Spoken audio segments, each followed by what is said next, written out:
Good morning, good afternoon, or good evening, wherever you are. Remember, you have greatness inside of you. Welcome back to another ABS Daily News with your hockey coach, Guru Coach Frenchy. Today, episode number 168. What do you have with the menu, coach, today? First of all, I'm going to talk about the duo Suzuki Caufield and the neck winger. Because right now, we don't know who is the best fit for the duo Caufield and Suzuki. Then I'm going to talk about the ABS News extra players and their roster. Finally, at the end, for the first time, Coach Frenchy corner on the whiteboard for the power play Montreal Canadiens. So don't go nowhere, and let's dive in about the first subject of the day. The first subject of the day, guys, is about find a winger for the duo Suzuki and Caufield. Montreal Canadiens experiment since the beginning of the season a winger for the duo. Today, I'm going to show to you the analytics of each player and maybe who is the best fit for them. First of all, they tried Josh Anderson for a couple of games. On his shot share, it's only 38%.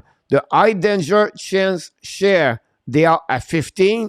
And the expected goal share is at 25.8. And this is a big problem with Josh Anderson. They gave more goal against at what they did goals for. And the high danger scoring chance, it was higher for the opponent team versus the Montreal Canadiens when Anderson played with Caufield and Suzuki. Now they tried for one game only. Mike Hoffman, the stat was a bit better. You can see his shot share, 52.2 over 14% versus Anderson. The high danger chance sharing, pretty good, 33. So an extra 18 more. And then finally, the expected goal share, really great at 57.9. They only play a little bit over 11 minutes together. But I think Mike Hoffman was a good fit with the duo Caufield and Suzuki. Then they bring for 2 games Sean Monahan. With Monahan, shot sharing was 55.3, a little bit better. The high danger chance sharing, 30.8, decreasing versus Hoffman, but better to Anderson.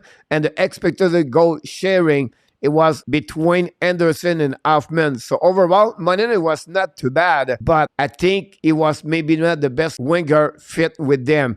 Finally, the last 2 games, they tried KIMBERLY. They played together over 18 minutes as a trio. So far is the one of the most successful for the duo. They are 71.4 guys, the shot sharing. Then you have the high danger chance sharing. Again, great performance with KIMBERLY. Finally, the expected goal sharing, 62.7. This better to Monahan and Anderson and a little bit slightly better to Hoffman. So honestly, after you check those statistically, you can see the best players to be a good fit for the Montreal Canadiens with Suzuki and Caufield is KIMBERLY. Now, we know they want him to play center in the future. We know they would like him to get more face-off to see how he looked like because we know he struggled last season. But at the end of the day, at this moment, it's really KIMBERLY. Now, I have another player. What? Coach? Yes, I have another one. Who? No, it's not that enough. It's Juraj Slavkovsky. At some point, Juraj is getting better and better and better. I think it would be an opportunity for him to get some kind of more responsibility and not play only on the 4 line. I don't say to play 5 games straight, but try 1 period, 2 period, and see what they look like. I still believe Juraj Slavkovsky could become the right fit for both of them. The fact, the way he play, I still believe, or a long term, Slavkovsky could become the right fit for the duo Suzuki Caufield. But at this moment, we have to give credit for KIMBERLY. Did a very good job for the last 2 games with the first line with the Montreal Canadiens. That's complete, guys. The first subject of the day. Let's move on to the next one. The next subject of the day, guys, about the Montreal Canadiens ABS News. Today, the Montreal Canadiens play against the Winnipeg Jets. I don't do today any preview game. Only thing I can tell you, Montembeault is between the pipe for the Montreal Canadiens. And we heard Joel Edmondson should return in the lineup for the Montreal Canadiens. So with this situation, that gave them an extra players. They will have to take a decision to figure out what they're going to do. You could do a trade. You could put a player on the waiver, or they could send a player to Laval Rocket is exempt waiver. Example, it could be Jacky, it could be Coley, it could be Jordan Harris, could be Cole Caufield. Honestly, you're not going to get there. But all the players that are exempt for the Montreal Canadiens. So you have three ways Hugo have to take a decision today. If it's on the waiver, they have to remove these players at 2 o'clock Eastern time. When you're going to watching this video, possibility is be before that. So I don't have no clue who is going to be their decision. And honestly, coach, what it will be, I don't know. I have no clue. It could, of course, be a waiver like Dadonov, Hoffman, Drouin, Whiteman. Who knows? Something we have to follow up. And we're going to give you our thought about that decision tomorrow for the next Ab Daily News. That's complete, guys, the second subject of the day. And let's move on now for the last one of the day. So my next subject, guys, is about Coach Frenchy corner. Really, coach? Yes. And today, for the first time, I bring you on the whiteboard. The Montreal Canadiens have a little bit more success in the last couple of games on the power play. And I want to show you the difference, why they was not successful and what they are. And also, I want to mention to you, I heard Martin St. Louis in the beginning of the season, he never practiced the power play entrance zone or the breakout. That's true. Never. And I'm going to show to you Montreal how they do inside of the offensive zone. So let's dive in there and see what it looked like. Here we go. So I'm going to put you guys a situation of 1-3-1. Going to put the first forward there and front the net. Sometimes it's Monahan, sometimes it could be that. Then I'm going to put usually Dak or Monahan there. Now they put Jonathan Drouin at the blue line. Usually it was Mike Hoffman. Then they put here Nick Suzuki, and then they put here Cole Caufield. This is called in power play a 1-3-1. So Montreal Canadiens, that's what they use since the beginning of the season. But why Cole does not do very well? I'm going to show to you because I'm going to start right here. And you have to go through the dots. You can go up here if you want to the dots here and come back down here. This is an area right there in the middle. It's called the inner slot or the house if you want to have a little term. Depends the coach, but it's honestly that's where.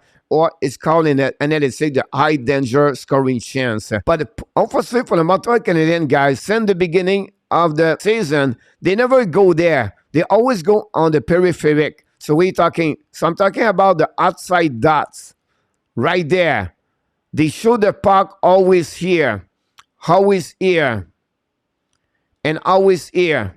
So what happened about this, guys? They have only one player in front of the net for the rebound. It's not good enough. Their chance of scoring is not there. The most of the goals are inside the inner slot and the high danger chance scoring. So that is the biggest problem for the Montreal Canadiens since the beginning of the season. And then the last couple of games, guys, they changed. What are you talking about? They're starting to modify the situation about this. The reason why I'm a little bit concerned for me, I feel like Suzuki should not be here. What are you talking about? Suzuki should not be here. Suzuki should be right here as a bumper because he's a right shooter and he has a difficult time. The problem with Suzuki usually, he was coming here, get a pass from this guy over there here, and he was coming down here and shoot the puck. And this is the biggest problem there. You're not in the side of the inner slot. So what you have to do is to try to reload. What are you talking about? So what we want to the players do, guys, is reloading. So I'm going to show to you how you do that. So we want the players got reload. So when the puck moving here, or moving past the puck from right here, if you want to, or you go right there. For this one, Caufield here, it usually to go down right there and you go a one-timer shot. But what we try to do with those two players, guys, sometimes is to reload. So you go back up, come back down, and you shoot the puck. You do the same thing here. Go back up, go back down, and shoot the puck. It's called reload. So you go back up, coming down, and then you shoot the puck. The problem here is if it's a Suzuki guy right here, he's a right shooter, so he's coming down, but his shot is coming from outside here because he's go this way. He's a right shooter. We would love to have a left shooter there so he can use the shot over there. And that's for me. I believe Monahan should be there. It should be on the board. And then Could be that should be right here. But this possibility could happen at some point. But for what he did the last time, Suzuki was in the middle of the ice, and that's how he scored. And remember, guys, let's start it with Suzuki when he scored. Once Suzuki scored the last game, he reload, or he get a one-timer here, and he show here. What he is inside right here. When Caufield scored the last time, what he did, he was right here on the back door. Suzuki coming down here, pass the puck to Suzuki at the Caufield, and he shot the puck right away. Thirdly, the last goal of Suzuki on power play, Suzuki was right here. So we move him over there, and he was inside, or he was right here, apologize. He was inside the inner slot, and that's what we're looking for. So the chance Montreal scored most of the time, they was inside the inner slot. And that's what I want to teach you tonight about Montreal, or watching the game, watch what they do on the power play. And that's what the right thing to do very well. Then I would say to you one more thing. We want the flanker. Those guys right here, guys, we call them the flanker.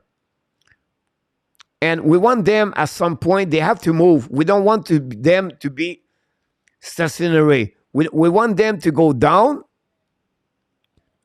up, or go in. Sorry, or to go in. Same thing with this guy over there. We want to go up, we want to go in, or we're going sometimes to reload up and coming back down. Why? Because we want to be sure we create some chaos inside the opponent team on the box or on the diamond. Because we want to have sometimes some pass from one flanker to another flanker. We call this like the back door. And I just want to share with you how this works a power play tonight. And finally, one other problem Montreal has, and this is coming to an entrance zone. And they are really, I don't understand why they don't get properly. I will give you an example. Let's see, guys, they coming back here. Usually they have two players right there. They have one player right here. They have one player right here. And they have one player right here. This guy usually is Caufield. Usually here, usually it's more like Suzuki right there and DUARTE. And this is the usually is the third player, could be Monahan or Dak. Here could be Monahan or that.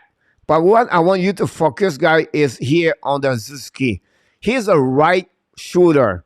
So the problem, guys, we want is the guy carrying the puck. All right, coming here at the dots. Usually what he does, he kick out the puck on the flanker here. The problem is Caufield have to use his backhands to do some move after that. We would love, or I would like they understand they will use a left winger shooter on that side over there to have a better entrance. The best I see so far in NHL is John Tavares. And I think Montreal should learn about this and change. Put money in right here, right? And put Caufield here. And then when you go inside the zone, just reset your power play setup properly. You can make some modification and Caufield can go back on his spot over there. After that, you can changing here, set up all the way back, a winger, put you guy in front of the net, and then those guys set up in the bumper, and then you have the guys come back at the blue line. So I just want to show you an entrance. The most important we want to entrance is to go to the same. What is the same, coach in hockey? It's the hole. We want to be sure the guy carrying the puck, find a way to get a hole. It could be here, it could be here, or it could be here. But we want him to use between the dots. Sorry about that. We want to be sure they use the dots right there. That's the best way to go an entrance. I just want to share with you guys how this works a power play for the Montreal Canadiens.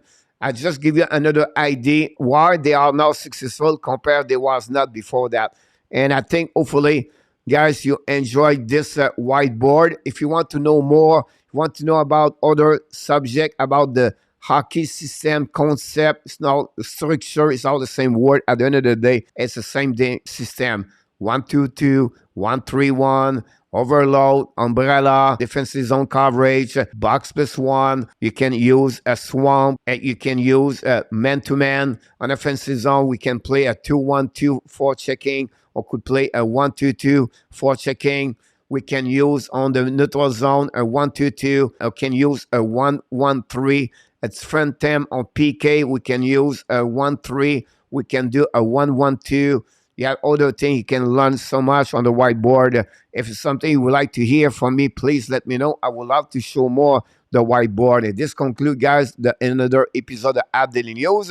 Hopefully you enjoy it. But before we leave, we want to invite you. Please don't forget to click on the like, subscribe to the Hockey National Show. Leave me a comment. Please let me know what you think about the episode. And of course, you have greatness inside of you. Have an amazing, blessing day, everybody.